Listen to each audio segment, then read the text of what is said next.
श्री स्वामी समर्थ, जय जय स्वामी समर्थ, श्री स्वामी समर्थ, जय जय स्वामी समर्थ. श्री स्वामी समर्थ महाराजांच्या नामस्मरणाने आजच्या व्हिडिओला सुरुवात करूया. शुभ दुपार तुम्हा सगळ्यांना. कसे आहात तुम्ही सगळे? आशा व्यक्त करते स्वस्थ असाल, मस्त असाल, स्वामींच्या सेवेमध्ये रममाण असाल. श्रावणी सोमवार, अगदी उद्याचा दिवस फक्त मध्ये आहे आणि येत आहे श्रावणी सोमवार. तर श्रावणी सोमवारी काय काय करावे किंवा कोणता उपाय, एक महाउपाय प्रत्येक श्रावणी सोमवारी आपल्याला करायचा आहे. त्यापैकीच एक महाउपाय मी तुम्हाला आज सांगणार आहे. उपाय म्हणा किंवा सेवा म्हणा, मात्र कुठलाच श्रावणी सोमवार वाया घालवू नका. अगदी एका श्रावणी सोमवारी आपला पिरियड जरी आला तरी मानस पूजा किंवा महादेवाप्रतीची जी भक्ती आहे ती आपल्याला अखंड ठेवायची आहे. श्रावणातच नव्हे तर कायमच महादेवांवर केलेली भक्ती ही आपल्याला अतिशय शीघ्र फळ देणारी भक्ती आहे. म्हणून महादेवांवर भक्ती नक्की नक्की करा. महादेवांची एक शिवपिंड आपल्या घरामध्ये असलीच पाहिजे, अन्यथा मग महादेवांचा वास कुठून येणार घरामध्ये? ते पण कोणतं शिवलिंग असावं असं मला प्रत्येक जण विचारतं. तर सगळ्यात उच्च कोटीचं आहे पारद शिवलिंग, त्यानंतर नर्मदेश्वर शिवलिंग, स्फटिक शिवलिंग आणि चौथ्या नंबरला येतं ते पितळी शिवलिंग. यापैकी एक शिवलिंग तरी आपल्या घरामध्ये नक्की असावं आणि तेही अभिमंत्रित म्हणजे प्राणप्रतिष्ठा केलेलं असावं. यापैकी कोणतंही शिवलिंग श्रावण महिन्यात तुम्हाला हवं असेल तर माझ्या खालील दिलेल्या नंबरवर तुम्ही संपर्क साधू शकता. दर सोमवारी आपल्याला महादेवाच्या शिवलिंगावर सर्वप्रथम अभिषेक करायचा आहे. रुद्राभिषेक करा किंवा मग साधा अभिषेक करा, पण अभिषेक महत्वाचा आहे. कारण महादेवांना मंत्र स्तोत्र यापेक्षा पण फक्त आणि फक्त आपण वाहिलेलं मनापासूनचं जल म्हणजेच पाणी प्रिय आहे. ते म्हणतात ना, एक लोटा जल, महादेव को क्या चाहिए तो बस एक लोटा जल. प्रदीप मिश्राजी आपल्याला नेहमी सांगतात, फक्त एक लोटा जल वाहिलं तरीही महादेव तुम्हाला भरभरून पाण्यासारखं सगळं काही देईल. म्हणूनच प्रत्येक वेळेस लक्षात ठेवा, ही चूक अत्यंत जास्त महिला करतात की महादेवाच्याच मंदिरातलं पाणी घेऊन महादेवावरच घालतात. तर ही चूक कृपया कृपया कृपया आपण करायची नाहीये. तर त्यांचंच त्यांना व्हायचं का? नाही, तर आपल्या घरातून आता हे सगळंच पाणी किंवा ही सगळी सृष्टी महादेवांनीच बनवलेली आहे. तरी पण आपण काहीतरी कर्तव्य आपलं आहे की आपण काय करावे किंवा काय नाही. लक्षात घ्या, सगळ्यात पहिलं म्हणजे प्रत्येक सोमवारी आपल्याला काय करायचं आहे तर पार्थिव शिवलिंग बनवून त्याची पूजा करायची आहे. पार्थिव शिवलिंग बनवणं हे अत्यंत महत्त्वाचं आहे. कसं बनवायचं तुम्हाला थोडक्यात सांगते.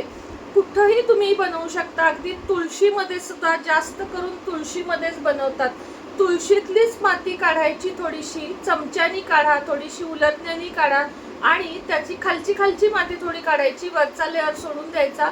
त्याचं शिवलिंग बनवायचं. कुठं तर ते त्या तुळशीमध्येच बनवायचं. ते पूर्ण छान शिवलिंग बनवल्यावर त्याला पांढरे भस्म, पाणी म्हणजे पाण्यानं आधी अभिषेक, त्यानंतर त्याच्यावर पांढरे भस्म, बेलपत्र, त्यानंतर पंचामृत, तुम्हाला जे काही वाहता येईल ते तुम्ही सगळं त्याच्यावर वाहा. अत्तर, ही जी विधिवत पूजा आहे पार्थिव शिवलिंगाची ती आपल्याला करायची आहे.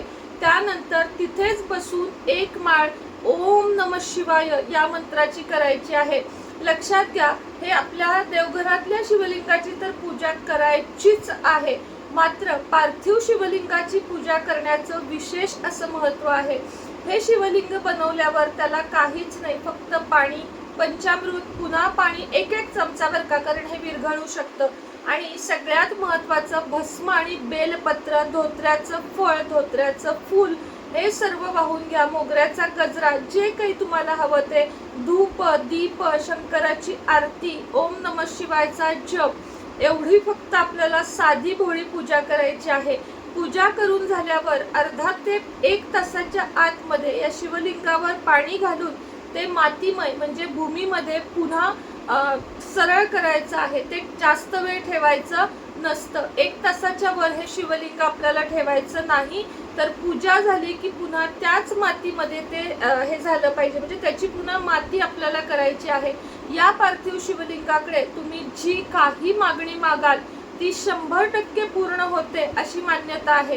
पार्थिव शिवलिंग हे आपण आपल्या हाताने बनवतो आणि आपल्या भक्तिमय वातावरणामध्ये त्याची पूजा करतो आणि लगेचच ते पाणीमय म्हणजे मातीमय करून ते पुन्हा आपण विसर्जित देखील करतो. हा विधी अत्यंत जास्त महत्त्वाचा आहे. तसेच बर्फाचे शिवलिंग कसे बनवावे, हळदीचे शिवलिंग कसे बनवावे, कणकेचे कसे बनवावे, तांदळाच्या पिठाचे कसे बनवावे आणि त्या सगळ्याचे महत्त्व काय आहे हे सुद्धा मी तुम्हाला येणाऱ्या व्हिडिओमध्ये सांगणार आहे. पण आजचं जे पार्थिव शिवलिंग सांगितलेलं आहे ते खूप जास्त महत्त्वाचं आहे आणि महादेवांना फक्त मनापासून प्रार्थना करा, आरोग्य, आयुष्य, समृद्धी द्या म्हणून. बघा तुम्ही त्यानंतर तुमच्या आयुष्यामध्ये काय चमत्कार होतात. जर शक्य असेल तर दररोज जरी तुम्ही संपूर्ण श्रावण महिना जरी पार्थिव शिवलिंगाची पूजा केली, पार्थिव म्हणजे काय, बनवायचे आणि पुन्हा ते विसर्जन करायचे, ह्याला पार्थिव शिवलिंग म्हणतात. पण या शिवलिंगाचे जे फळ आहे ते शीघ्र मिळते आणि आपल्या प्रत्येक मनोकामना पूर्ण होतात. मग त्यासाठी संकल्पाची गरज नाही, कोणत्याही गोष्टीची गरज नाही. मात्र हो, एकच गोष्ट सांगण्याची राहिली की 21 अखंड अक्षता सुद्धा महादेवांना ओल्या करून इथे व्हायच्या आहेत. बेलपत्र ओले करून व्हायचं आहे. जे काही आपण शिवलिंगावर वाहत असतो ते एकदम स्वच्छ मनापासून आणि ओले असावे. कधीही कोरड्या गोष्टी शिवलिंगावर अर्पण करायच्या नाहीत. म्हणजे तुम्ही महादेवाच्या मंदिरात जरी गेलात तरी असेच अक्षता उचलून कधीही व्हायच्या नाहीत, तर त्या ओल्या करायच्या. शिवामूठ वाहताना सुद्धा, तांदळाची शिवामूठ वाहताना सुद्धा ते जे तांदूळ आहेत ते आधी ओले करायचे आणि मग त्यानंतर शिवामूठ व्हायची अशी मान्यता आहे. आणि तरच ते शिवलिंगापर्यंत म्हणजे महादेवांपर्यंत पोहोचतं असं म्हटलं जातं. बरेच सारे उपाय डोक्यात आहेत श्रावण महिन्याचे, तर ते घेऊन मी नक्की येईन. पण तसा तुमचा प्रतिसाद मिळाला पाहिजे. कमेंट बॉक्समध्ये ओम नमः शिवाय आणि हो आम्हाला अनेक असे उपाय बघायचे आहेत एवढं वाक्य जरूर लिहा. चॅनेलला सबस्क्राईब करा, लाईक करा, शेअर करा. श्री स्वामी समर्थ.